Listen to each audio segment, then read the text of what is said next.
Okay, so I am here to wrap up all of the books that I have read so far this year.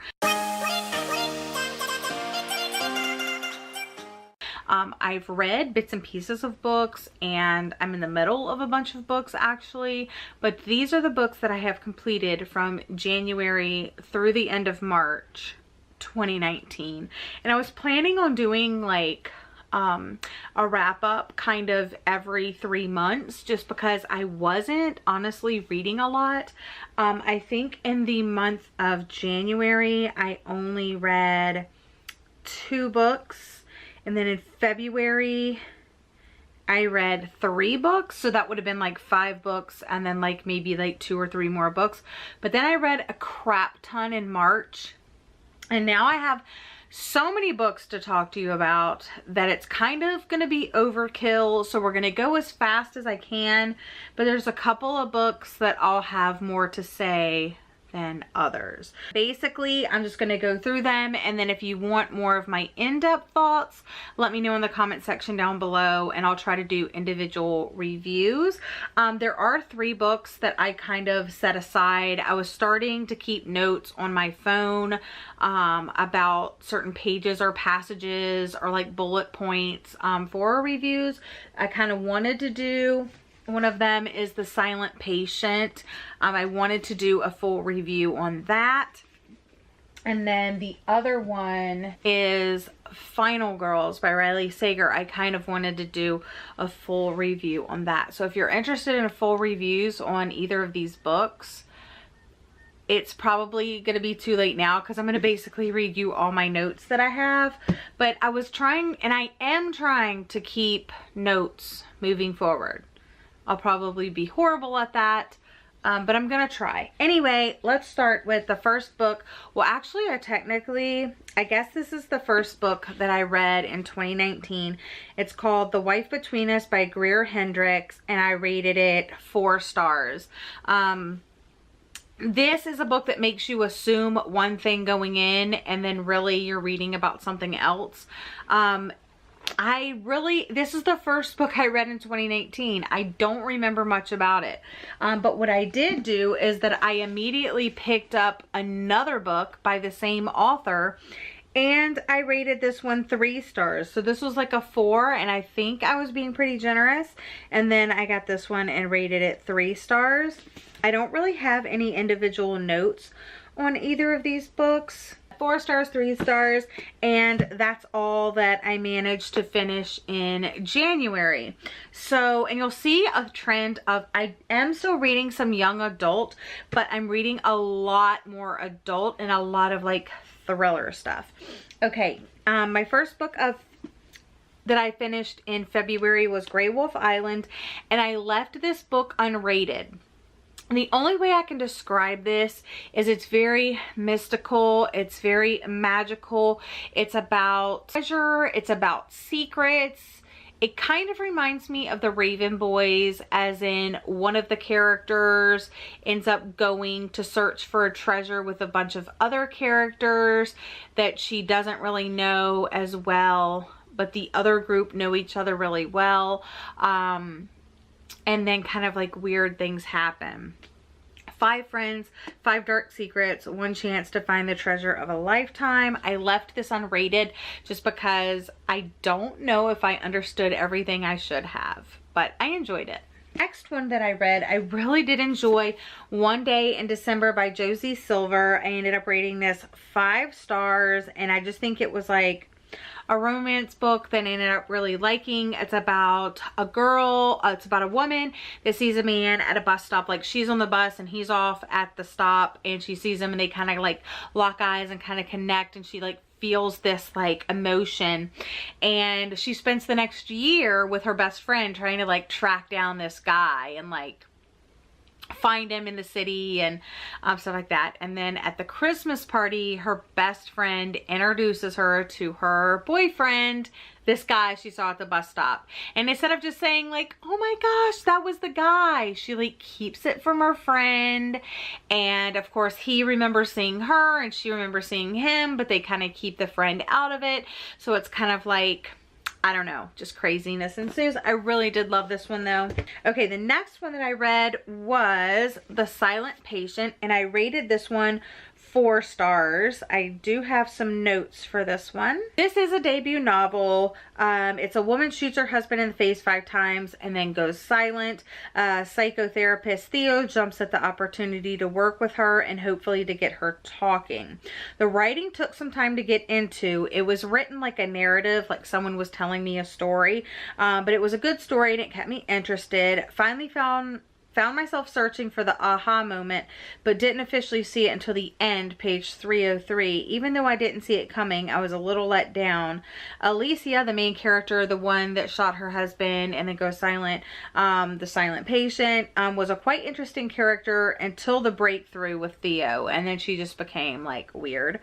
And I will read this author again, and I gave it 4 stars. Okay, so that's all I read in February. So this was kind of what I read in February, and now we're getting into March, and a lot of these I have done quite a few reading vlogs, like either weekend reading vlogs or Readerama, and did Buzzwordathon. So some of my thoughts, if you watch my channel pretty consistently, you've heard me talk about a lot of these. These are the ones that from January and February to this point really haven't heard me talk a lot about.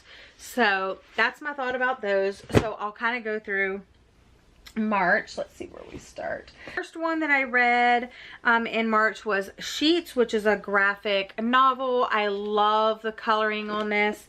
I did remember doing a reading vlog for this one. Cute story with gorgeous art, falls short on entertainment. The characters lacked growth, and I felt that there were chunks missing in the storyline, but definitely a gorgeous read. I just wanted more overall. So all of a sudden, in between like chapters, it would like, I felt like, oh, is my book missing pages? So yeah, it just could have been much more, and I think I would have liked it more, but the art and the coloring and all that is just gorgeous. The Witch Doesn't Burn in this one by Amanda Lovelace. I absolutely love this. I almost bumped it down to 4 stars because of the nod to politics. Did not fit with the theme or flow of the collection. However, Lovelace has an amazing way of connecting words and feelings that make me feel special for being a woman. The only reason I even bring up the political input, besides it interrupting the flow, is because I really felt this was a collection with a strong message about women, sisterhood, protecting one another, and celebrating our differences, pro-feminist, etc. And it was its own rally to come one, come all, until the popular Women's March and political views were interjected. Then the strong Democratic lean ostracized our Republican sisters, and that defeated the whole purpose. So I still rated it 5 stars, but I just wish politics wouldn't have been brought into this, especially when it had all that like, let's band together as women and, you know, rise each other up. And then it just kind of, like I said, it ostracized. Final Girls by Riley Sager, and I rated this 3 stars, and maybe 3.5 stars. Maybe 3.5 stars. Basically, it was a pretty good read, and then the ending was really good. Sager has a way of making you think you've got it all figured out, and then he pulls a 180. I like that. 10 years ago, main character Quincy Carpenter went on a vacation with 5 of her friends, and all of them were killed, horror movie style, except for Quincy. Then there's Lisa, who lost 9 sorority sisters when a college dropout killed them all except for Lisa. And finally, there's Samantha Boyd, who went up against the sack man during her shift at the Nightlight Inn and survived. So Quincy, now years later, seems to have moved on from the horrors of that night and her past. She has a successful baking blog, a great boyfriend, a trusty Xanax prescription, and Coop, the cop that saved her all those years ago. Everything seems to be going well for Quincy until near the start of the book. The reader finds out that Lisa, one of the 3 final girls, is found dead in her bathtub. Trigger warning for cutting. Just as Quincy is wrapping her head around the news, Samantha, who she's basically had like no contact from, shows up on her doorstep, and the story goes from there. So why did Lisa take her own life after she survived that horrible night with her sorority sisters? Where has Samantha been all these years? What really happened to Quincy that night at Pine Cottage? It's told in present day with brief interludes from Pine Cottage in the past. And then, like I said before, I like how you think it's going in one direction and then it just like does a 180. So I really like that. So there were some prizes in store, but overall, it was just kind of like an average read. I read The Mermaid's Voice Returns in this one. Really liked this one as well. Didn't enjoy this one as much as Witch, but I still absolutely loved it. Great conclusion to the series, and I can't wait to read more Lovelace. I feel like we're kindred spirits and have similar stories. Therefore, I felt a deep connection to her words and their sentiment. I loved the addition of other poets in the final act. It added yet another layer to this delicious tale. And I read Mary Ann Saves the Day, the Babysitter's Club, third graphic novel. And I just really like these. They're super nostalgic for me. I did talk about this in one of my vlogs, as well as like some of the poetry and stuff. Yeah, I just really enjoy this. So that got 5 stars. Next up, I read The Price Guide, and I rated this 2 stars. I said trigger warning for cutting, suicide. Writing was good, but too many characters, and plot was meh. So the prologue was info dumpy, but it gave important backstory. Chapter 1, page 15, trigger warning for cutting. Page 17, it's more graphic cutting, talks about the scars. Page 143, self-harm. Page 153, more cutting and actual, it goes into the act itself. It did have LGBT characters in it, but I didn't really get that until page 162, and it's only like, it's a very short book. So so I saw this thing online somewhere. I think it was like Teen Reads or something like that, and it perfectly summed up my reading experience of this book.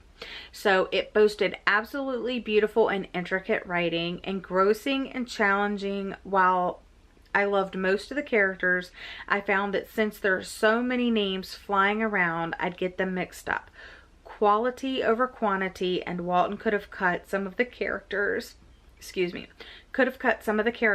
improved characterization and arcs of the more important side characters. So the writing was beautiful, but there was just kind of too many characters, and the names were kind of like unisex names that you would forget, like, is it a guy, is it a girl, does it matter? Like, I don't know, it was just kind of all over the place. Okay, The Sugar Sky by Shauna McGuire. I rated this 5 stars. I loved it. Not as much as the previous 2 books, but the diversity, the writing, the whimsy, it pulls me in every time. And I will continue in the series when I get a copy of the next book. It's Nevermore, The Trials of Morgan Crow. I don't rate a lot of middle grade, but this one was very nice. It was a great whimsical, magical story. The main character gets swept away into this world that she never thought she would go to, and she's kind of has to go through these trials and gets to meet characters and become friends with them. So it was a nice middle grade story. I rated that one 4 stars. Next book that I read is The Last Romantics by Tara Conklin, and I was super duper excited about this book, but it just took me a really long time to get through. I ended up rating it 3 stars. There were just parts of this book that I really didn't see going anywhere. There were parts of it that could have been taken out. The whole part about her being like 100 and some years old, and she's in this auditorium talking about her poetry, and then the one girl gets up and asks about the name, like that whole part, and then everything that happens in the theater as you're like kind of interrupted. It could have just been like sitting down telling the story of her life or something like that. I don't know, that whole part of the theater, the present day, didn't really fit with the whole story in my opinion. And then there were some graphic animal scenes in here that I also did not care for, and I talked about, I thought I saw a bookmark in here. Yes, here's a bookmark. I did talk in length about that, but yeah, like if you're not into animal scenes, I would just skip over it. As soon as you get to that chapter about the cat, or that little scene with the cat, I would just skip over it because it's not relevant to the story at all. And like I said, I only rated this 3 stars, so if you're looking for like a really great story, I wouldn't necessarily recommend this. There were parts that were really good. I really liked the bonding of the siblings and that, but there were just so many disconjointed parts that it just didn't work for me. Next up, I read Even When You Lied to Me, and this is a book that I had on my shelf literally forever, and I ended up rating it 5 stars. It may be a little generous to give it 5 stars, but the writing was easy to get through, and I was on the edge of my seat trying to figure out what would ultimately happen. The teenagers in this feel authentic, and really, what more could I ask for in a YA contemporary story with a forbidden relationship? So yeah, I enjoyed it. 5 stars. Next up, I read What I Lost, and I also gave this 5 stars. This is an eating disorder story about a girl that has anorexia that goes to treatment, and just it talks about her time in treatment. I also like that there was kind of like a little mystery going on, because she starts receiving these packages and it doesn't come with a return address, so she thinks she has it figured out, and then she starts doubting herself, and I don't know, so that's kind of cool. But just meeting the other people at the treatment center, her going through therapy, there's group therapy, there's family therapy, and kind of all of that. It was very interesting because you get to know her inner thoughts as well. And yeah, I really enjoyed this one. 5 stars. And the last book as of this moment that I have completed is What If It's Us by Becky Albertalli and Adam Silvera. I gave this 4 stars. So the beginning was slow and I didn't like the ending, but everything else was pretty good. This was the last book that I wanted to read for Buzzwordathon, and I had like 3 days to read it or something like that. And it's not like super, I mean, it's longer, it's like maybe 400 pages, but it's not like super long, over 400 pages, but it's not like super long. Like in 3 days I should definitely be able to read this, especially when I was flying through other books. But the problem is that like the beginning was so slow and like kind of over the top that it was just boring. So if I would not have had the audiobook, I don't think I would have enjoyed this as much. I don't know I don't know exactly what it was about it, but the writing was okay. And like I said, after I got the audiobook, I flew through it in like large chunks, but I still don't like the open ending, even though it had an epilogue. So there's that. I gave it 4 stars, but it probably was like more of like a 3.5 if we're being honest. But those are the books that I read in January, February, and March. And I have so many other things that I want to sit down and talk to you guys about, but I think I'm just going to do that in a separate video. I kind of want to talk to you about like reading multiple books and like stuff like that. But anyway, thank you so much for joining me. If you made it to the end, oh my goodness, you are my people. Yeah, but I hope you're having a lovely day or night, and I will see you guys in my next video. Bye.